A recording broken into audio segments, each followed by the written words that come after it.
Amin'ity androany ity tsika rehefa malala dia iombom-po hitondra am-bavaka manokana an'ireo mpanabe rehetra eto amin'ity tanindrazana malalatsika ity. Manasanao ara hiaraka iombom-bavaka indray.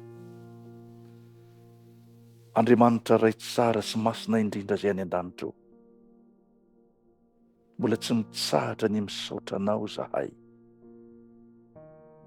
mankasitraka ny amin'ny fitantananao rehetra tamin'ny lasa, ary ankehitriny manandratra ny dera sy ny voninahitra ho anao eo amin'ny seza fiandriananao. Tompo malalo, mitalao aminao zahay, ny amelanao ny elokay. Amin'ity androany ity zahay, Tompo malala, dia mivavaka manokana ho an'ireo mpanabe, ny mpampianatra rehetra.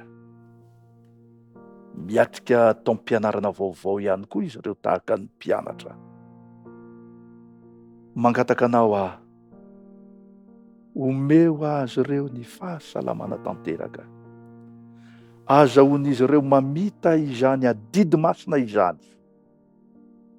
Tompo tsara, omeo ny fahendrena avy any ambony, ka ny mpampianatra tsiraray avy dia tsy hitoetra ho mpampianatra mpampita fahalalana fotsiny, fa tena hitoetra ho mpanabe mihitsy, ho mpamolavola, hanomana olom-banona, handova fiainana mandrakizay ihany koa. Tompo malalo, omeo azy ireo ary ny fahaiza-manao rehetra, ampio izy ireo ny amin'ny ilainy rehetra, azahoany manatanteraka izany adidy masina izany.